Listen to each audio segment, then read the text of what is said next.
tá meio estranho. Dá uma equalizada, por favor. Testando o som, aleluia. Glória a Deus. Tá melhorando, graças a Deus, tá melhorando. Aleluia. Abençoe os operadores de som, Senhor, em nome de Jesus. Vai tocando forte nesse coração. Toca mais forte agora. Amém. Melhorou. Aleluia. Marcos 4:35. Quantos convidados temos aqui? Você que ainda não é membro dessa igreja por enquanto, faz assim para a gente conhecer. Quantos convidados aqui? Tem alguém aqui? Primeira, segunda, 10ª, 19ª vez? Deus abençoe, Deus abençoe, Deus abençoe, Deus abençoe. Você já está aqui há muito tempo, hein? Deus abençoe cada um de vocês em nome de Jesus. Que algo especial de Jesus aconteça hoje sobre a tua vida, né? Te abençoo nessa noite, você que está aqui de uma forma especial. Que Deus entre com providência na tua vida e na tua casa. Aleluia. Naquele dia, ao anoitecer, disse ele aos seus discípulos: vamos atravessar para o outro lado. Deixando a multidão, eles o levaram no barco, assim como estava. Outros barcos também o acompanhavam.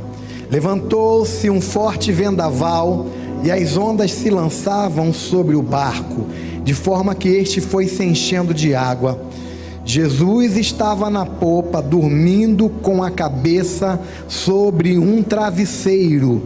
Os discípulos o acordaram e clamaram: Mestre, não te importas que morramos?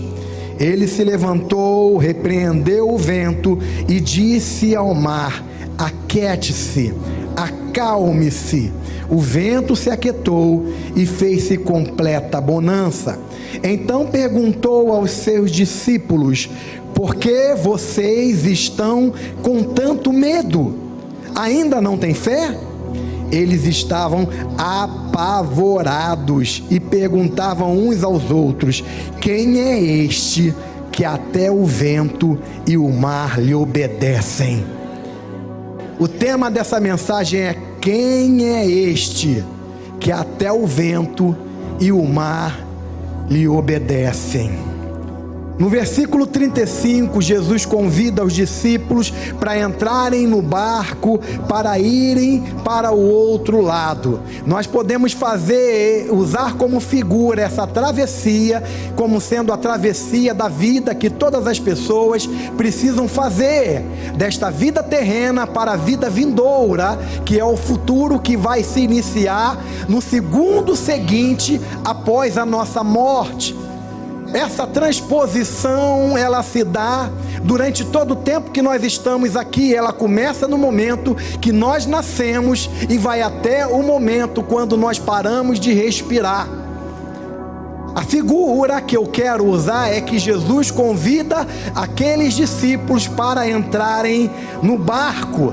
Jesus sempre faz um convite para cada uma das pessoas, para cada um de nós, para entrar no barco da salvação, para entrar no barco da reconciliação, para entrar no barco que conduz a vida eterna. Um barco que bem poderia simbolizar a arca de Noé, que prefigura o lugar onde aqueles habitantes daquela época entraram para serem salvos das águas do dilúvio. Jesus convida a cada um de nós para entrarmos no barco. Esse convite pode ser entendido em Mateus 11:28, de 11:28 em diante: vinde a mim todos os que estáis cansados e oprimidos, e eu vos aliviarei. Tomai sobre vós o meu jugo, aprendei de mim que sou manso e humilde de coração, e encontrareis descanso para as vossas almas, porque o meu jugo é suave e o meu fardo é leve. Jesus convida, vem a mim. Você está cansado, está oprimido, está sobrecarregado, vem para mim, vem até mim, eu vou te aliviar. Quando uma pessoa aceita o convite de Jesus, além de ser salva, ela experimenta uma paz interior que nada, nenhum dinheiro do mundo pode comprar essa paz que Jesus nos dá. No Evangelho de João ele diz: Deixo-vos a paz, a minha paz vos dou, não vou lá dou como o mundo a dá. A paz que penetra o nosso coração, muitas vezes a razão não compreende, porque existem pessoas que estão vivendo um momento de conflito, um momento muito difícil na sua vida. Tudo está dando errado ao redor, mas no seu interior existe uma paz que só o Senhor pode dar. A paz que excede todo entendimento. É a paz de alguém que foi reconciliado, que teve uma experiência de salvação, porque é uma paz produzida pelo Espírito Santo de Deus, que passa a habitar dentro de nós, né? Isso não tem preço. Isaías 55:1 fala do convite de Jesus para a salvação. Venham todos vocês que estão com sede, venham às águas, e vocês que não possuem dinheiro algum, venham, comprem, comam, venham, comprem vinho e leite sem dinheiro e sem custo. É um convite que não depende de condição financeira, é um convite que independe da nacionalidade, da cor, da pele, da raça.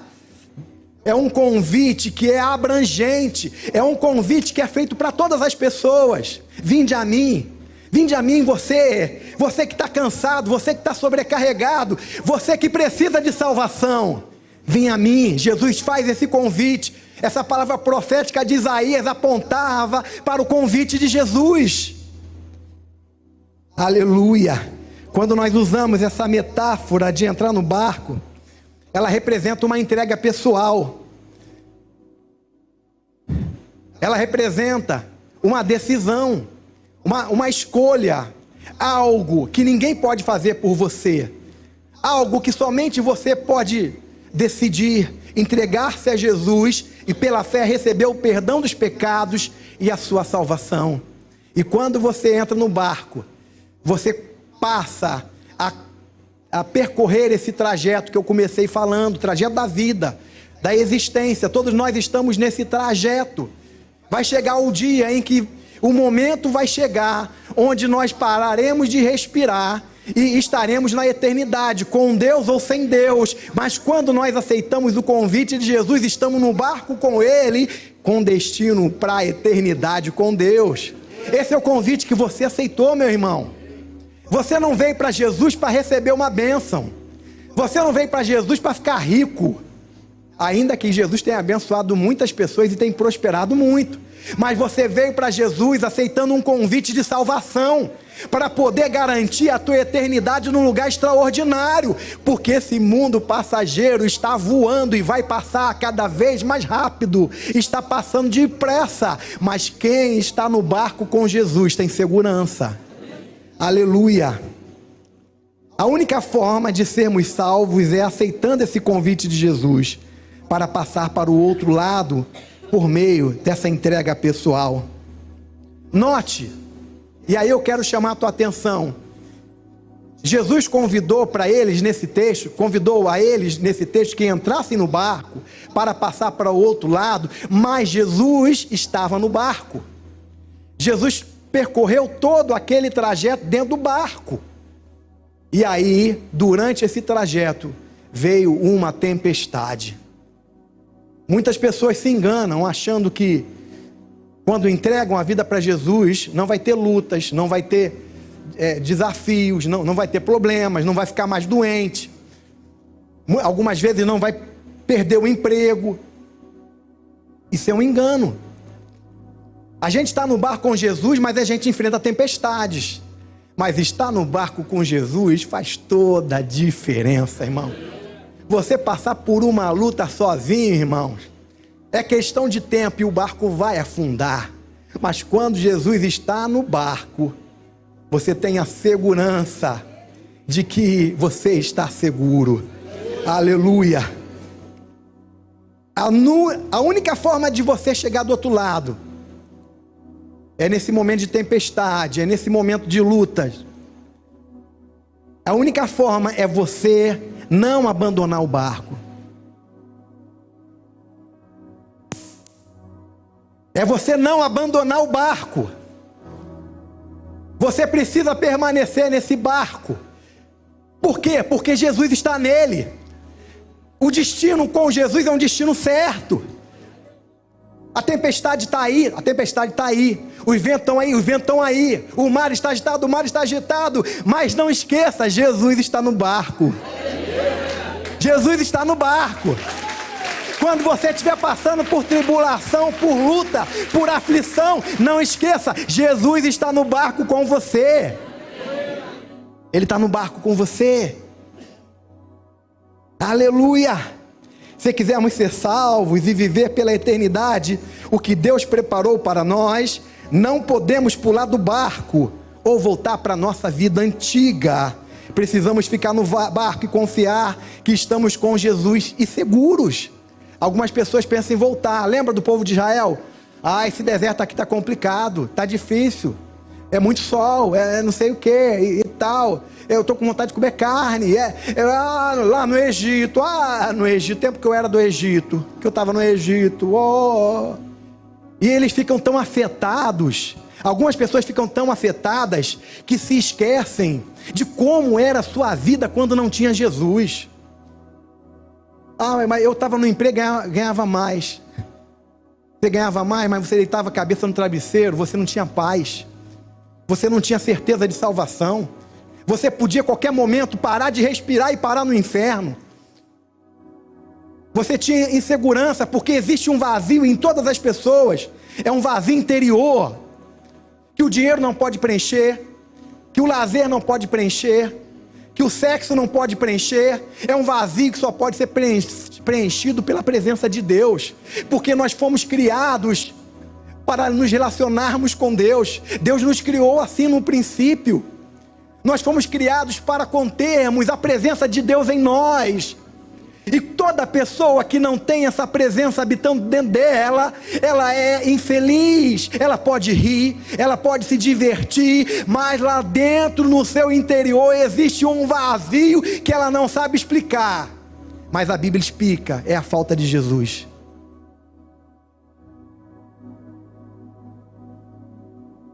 O fato de Jesus estar no barco não significa que nós não teremos problemas. O texto diz que se abateu uma violenta tempestade sobre o mar e a água entrava no barco. Quantas vezes você não já pensou assim: poxa, eu sou de Deus, eu estou passando uma luta dessa, eu devolvo os dízimos na casa do Senhor e estou passando uma luta dessa, e estou passando essa luta, né? Quantas vezes você já não cogitou esse tipo de pensamento no seu coração? Quantas vezes? Não esquece, Jesus está no barco, a tempestade está batendo, muitas vezes a água entra no barco, mas o barco não vai afundar. A Bíblia nos ensina em João 16:33 que no mundo nós teremos aflições, mas tenha bom ânimo. Jesus diz: eu venci o mundo.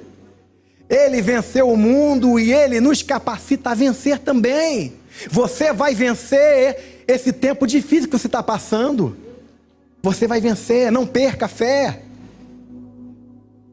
Eles ficaram aflitos, com medos e talvez até chateados com Jesus, porque Jesus estava no barco, mas não acordava, estava dormindo lá na polpa do barco.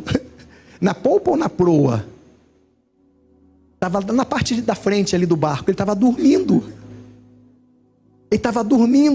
Eles desesperados, e aí eles começaram a clamar.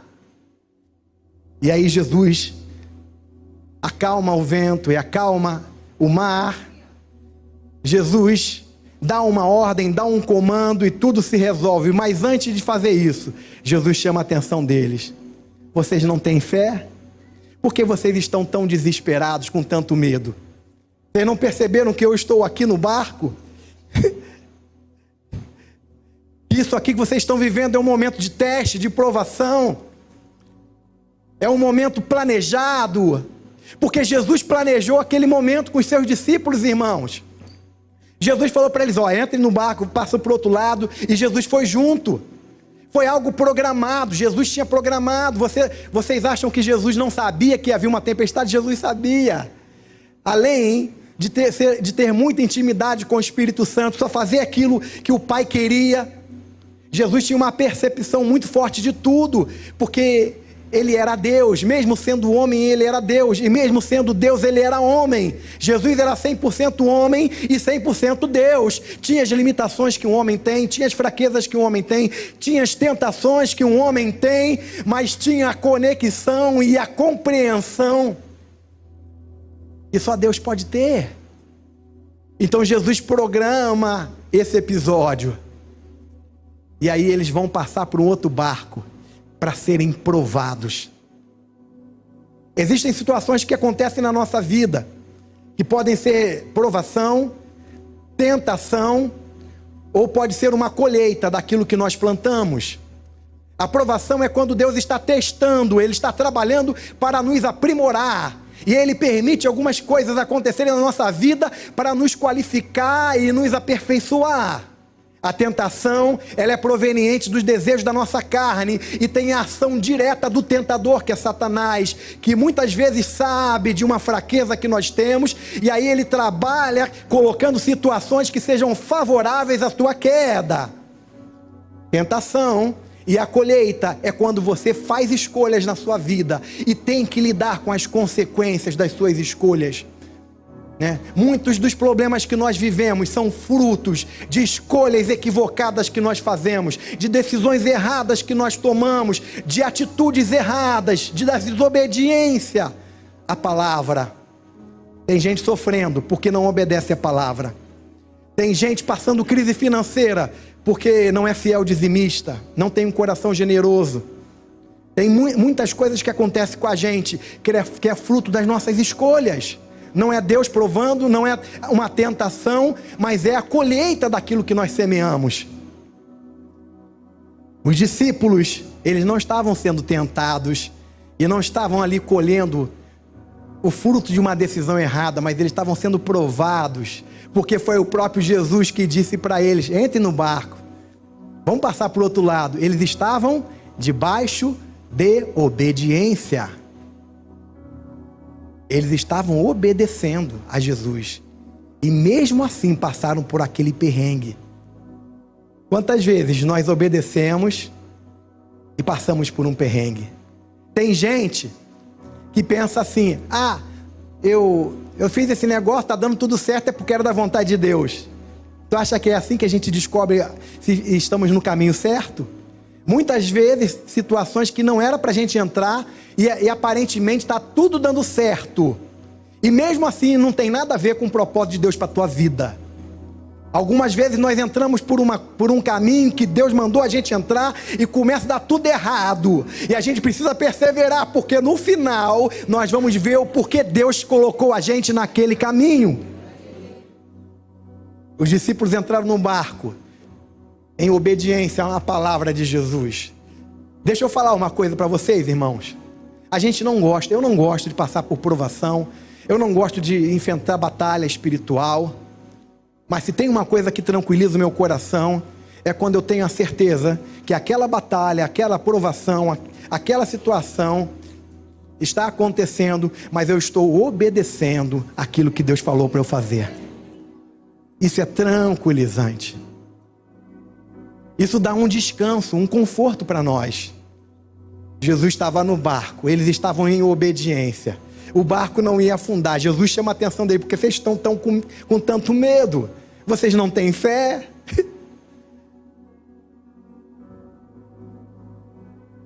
Em um determinado momento eles disseram: mestre, não te importa que morramos? Olha só, a gente vai morrer aqui e você não está ligando para isso?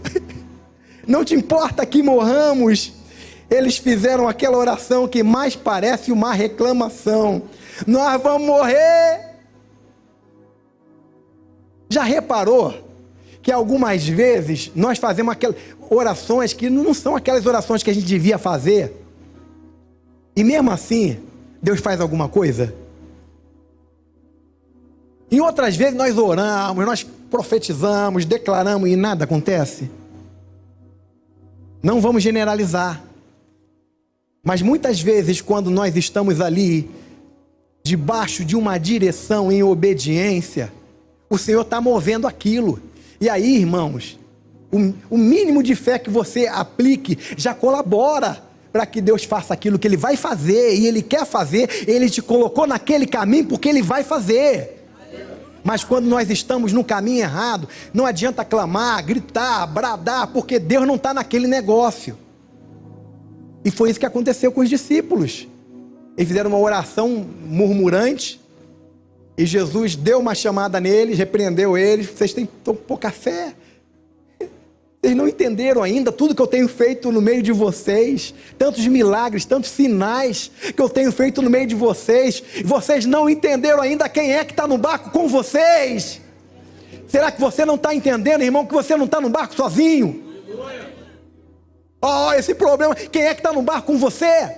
É maior ou menor do que o problema? Mas tem muitas dificuldades. Quem é que está no barco com você? Tem alguma limitação? Ou tem alguma coisa que seja impossível dele realizar? Quem é que está no barco contigo, meu irmão? É Jesus. É Jesus que está no barco. Aleluia. Quando Jesus está no barco, a luta pode ser grande, mas a gente pode confiar. Eu não sei como é que a gente vai chegar do outro lado, mas nós vamos chegar do outro lado. Aleluia, aleluia, aleluia.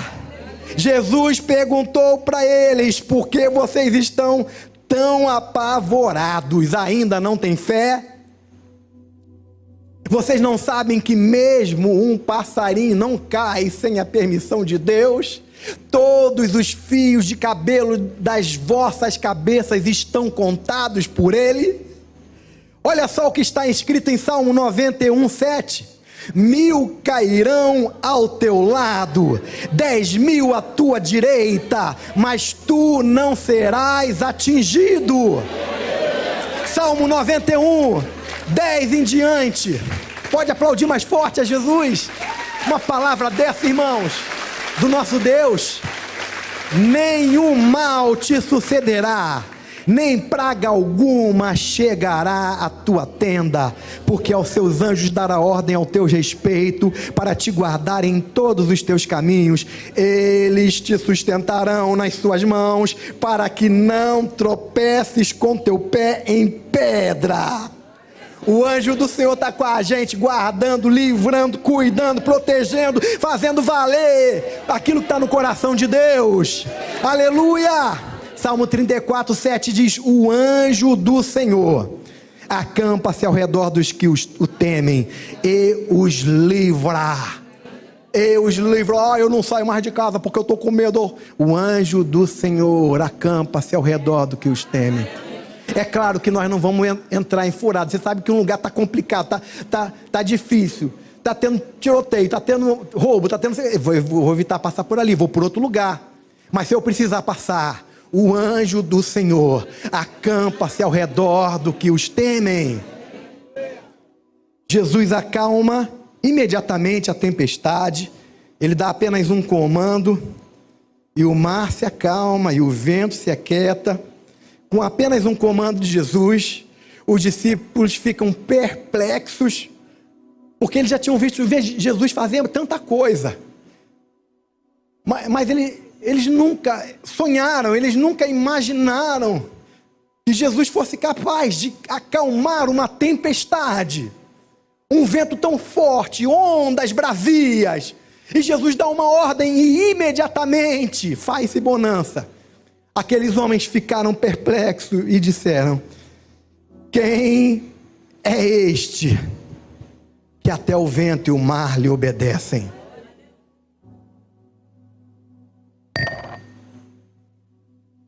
Quem é este que até o vento e o mar lhe obedecem? O evangelista João declara que ele é o Filho de Deus que estava junto com o Pai desde o princípio, o Verbo de Deus, aquele que sem ele nada do que foi feito se fez. O escritor da carta aos Hebreus declara no capítulo 1, versículo 3, que o Filho é o resplendor da glória de Deus e a expressão exata do seu ser, sustentando todas as coisas por meio da sua palavra poderosa. Depois de ter realizado a purificação dos pecados, ele se assentou à direita da majestade nas alturas. Quem é este que até o vento e o mar lhe obedecem? O próprio Deus Pai deu testemunho em Mateus 3,17. Então uma voz do céu disse: este é o meu filho amado, em quem me agrado. Posteriormente Pedro declarou: tu és o Cristo, o Filho do Deus vivo.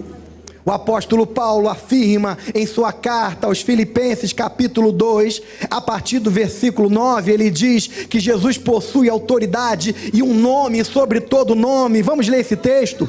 Pelo que também Deus o exaltou sobremaneira e lhe deu o nome que está acima de todo nome, para que ao nome de Jesus se dobre todo joelho, nos céus, na terra e debaixo da terra, e toda língua confesse que Jesus Cristo é o Senhor, para a glória de Deus Pai. Aleluia!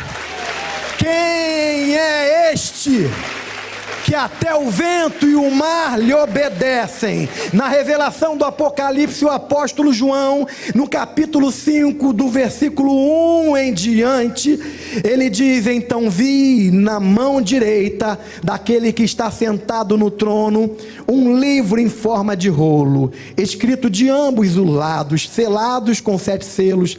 Vi um anjo poderoso proclamando em alta voz: quem é digno de romper os selos e abrir o livro? Mas não havia ninguém, nem no céu, nem na terra, nem debaixo da terra, que podia abrir o livro, ou sequer olhar para ele. Eu chorava muito, porque não se encontrou ninguém que fosse digno de abrir o livro, de olhar para ele. Então um dos anciãos me disse: não chore, eis que o leão da tribo de Judá, a raiz de Davi, venceu para abrir o livro e os seus 7 selos. Este é o único que foi encontrado digno de abrir os livros e os selos. Quem é esse que até o vento e o mar lhe obedecem? O apóstolo João apresenta vários aspectos desse Jesus em seu evangelho de João. No capítulo 1, Jesus é o verbo que se fez carne e habitou entre nós. Mas Jesus, nesse mesmo capítulo, também é a luz da vida, é a luz dos homens, e também aquele que batiza com o Espírito Santo. No verso 29, Jesus é o Cordeiro de Deus, que tira o pecado do mundo. No capítulo 2 de João, Jesus é aquele que tem zelo pela casa do Pai. No capítulo 3, Jesus é a revelação máxima do amor de Deus. João 3,16, porque Deus amou o mundo de tal maneira que deu seu Filho unigênito, para que todo aquele que nele crê não pereça, mas tenha a vida eterna. Ele é a expressão máxima do amor do Pai. Quem é este que até o vento e o mar lhe obedecem? No capítulo 4 do Evangelho de João, Jesus é a fonte de água viva a jorrar para a vida eterna. No capítulo 5, ele é aquele que o Pai concedeu o ter a vida em si mesmo. Jesus também é aquele que dá a vida eterna para aquele que nele crê. Quem é este que até o vento e o mar lhe obedecem? No capítulo 6 do Evangelho de João, Jesus é o pão vivo que desceu do céu. Capítulo 6, verso 51 diz: eu sou o pão vivo que desceu do céu, se alguém dele comer, viverá eternamente, e o pão que eu darei pela vida do mundo é a minha carne. No capítulo 7, nos versos 37 e 38, Jesus é aquele que sacia a sede e faz jorrar em quem crê nele um rio de água viva. Olha o que está escrito: no último e mais importante dia da festa, Jesus levantou-se e disse em alta voz: se alguém tem sede, venha a mim e beba. Quem crer em mim, como diz a Escritura, do seu interior fluirão rios de água viva. Ele é a água viva, Ele é essa água que jorra do nosso interior. Quem é este que até o vento e o mar lhe obedecem? E em João 8,12, Jesus diz: eu sou a luz do mundo, quem me segue não andará em trevas, mas terá a luz da vida. E no versículo 32 diz: e conhecereis a verdade, e a verdade vos libertará. Jesus é a luz da vida e Jesus é a verdade que liberta. No capítulo 9 do Evangelho de João, Jesus é aquele que cura a cegueira física e a cegueira espiritual. No capítulo 10, ele é o bom pastor que dá a vida pelas suas ovelhas. No capítulo 11, Jesus é a ressurreição e a vida. No capítulo 14, Jesus é o caminho, a verdade e a vida. Quem é este que até o vento e o mar lhe obedecem? No capítulo 15, Jesus é a videira verdadeira. No capítulo 16, Jesus é aquele que envia o Consolador, o Espírito Santo, que estará com a gente todos os dias. Aleluia. No capítulo 17, Jesus é aquele que intercede pelos discípulos e também por todos aqueles que viriam crer nele. Ele é o nosso intercessor. Quem é este, irmãos, que até o vento e o mar lhe obedecem? No capítulo 18, Jesus é o rei dos judeus, condenado sem crime para morrer em nosso lugar. No capítulo 19, ele é o Cordeiro de Deus crucificado de forma substitutiva, tomando nosso lugar para a nossa salvação. No capítulo 20, Jesus é aquele que venceu a morte e ressuscitou ao terceiro dia. Quem é este que até o vento e o mar lhe obedecem? E no capítulo 21 de João, Jesus é aquele que não desiste de Pedro, indicando a postura dele em relação a mim e você. Ele nunca desiste de nós, ele não desiste de você. Não importa o que você fez, não importa o quanto você errou, ele não desiste de você. Ele não desiste da sua vida. Ele está sempre interessado em restaurar você. Ele quer salvar você, Ele quer perdoar você, Ele quer te reerguer. No capítulo 21, Jesus é aquele que restaura. João diz no versículo 25 que Jesus fez tantas coisas, há porém ainda muitas outras coisas que Jesus fez. Se todas elas fossem relatadas uma por uma, creio que nem mesmo o mundo inteiro caberia os livros que seriam escritos. Irmão, Jesus não fez só o que está relatado nos evangelhos. Jesus fez muito mais coisas, coisas extraordinárias, coisas impressionantes, mas não tinha como relatar, porque foi tanta coisa que Jesus fez, tantos milagres, tantas coisas extraordinárias, tantas palavras que Jesus compartilhou. Quem é este que até o vento e o mar lhe obedecem? Em Mateus 3, Jesus é aquele que batiza com o Espírito Santo e com fogo. Em Apocalipse 22, 13, o próprio Senhor Jesus declara: eu sou o Alfa, o Ômega, o primeiro e o último, o princípio e o fim. Mateus 7, Jesus é a porta estreita e o caminho estreito que conduz à salvação, que todos aqueles que querem ser salvos e ter a vida eterna precisam entrar por esse caminho. Em 1 João capítulo 2, 12, Jesus é aquele que perdoa os nossos pecados. Filhinhos, eu lhe escrevo, porque os seus pecados foram perdoados, graças ao nome de Jesus. Quem é este que até o vento e o mar lhe obedecem? Em Atos capítulo 4, versículo 12, diz que nenhum outro há salvação, porque também debaixo do céu nenhum outro nome há dado entre os homens pelo qual devamos ser salvos. Jesus é o único que pode nos salvar. Somente a salvação por intermédio dele. Não existe um outro caminho, uma outra maneira, uma outra forma. A salvação está em Jesus e se dá por meio dele. Em Atos 1:11, Jesus é aquele que subiu ao céu, mas voltará em breve. Em Apocalipse 22:16, ele é a raiz e a geração de Davi, a resplandecente estrela da manhã. Jesus é aquele que diz em Apocalipse 3:21 ao vencedor: dar-lhe-ei sentar-se comigo no meu trono, assim como também eu venci e me sentei com meu Pai no seu trono. Em Apocalipse 21:6, Jesus disse: tudo está feito, tudo está consumado. Eu sou a Alfa e o ômega, o princípio e o fim. Eu, a quem tem sede, darei de graça da fonte da água da vida. O vencedor herdará estas coisas, e eu serei o seu Deus, e ele será o meu filho. Quem é este que até o vento e o mar lhe obedecem? Hoje eu e você nos encontramos da mesma forma que aqueles discípulos se encontraram muitas vezes em episódios diferentes da nossa vida, na nossa história de vida. A gente não pode esquecer nunca que nós não estamos sozinhos no barco. Nós estamos no mesmo barco que Jesus. Na verdade, nós estamos no barco de Jesus. Na verdade, o nosso barco é Jesus. É aquele que até o vento e o mar lhe obedecem. Nesse percurso teremos momentos de bonança, muita paz, mas certamente passaremos por algumas tempestades. Pode ser que tenha algumas pessoas hoje aqui que estão vivendo um tempo de tempestade. Calma, vai passar. Não pula do barco. Se pular do barco, vai morrer. Se voltar, vai perder a salvação. Não pula do barco, calma. Jesus está no barco. Clame a Ele. Busque a presença dEle. Confie nele. Quando as coisas ficarem difíceis, clame ao Senhor. Mantenha fé e, em hipótese alguma, pule do barco e nunca se esqueça que Jesus está no barco com você.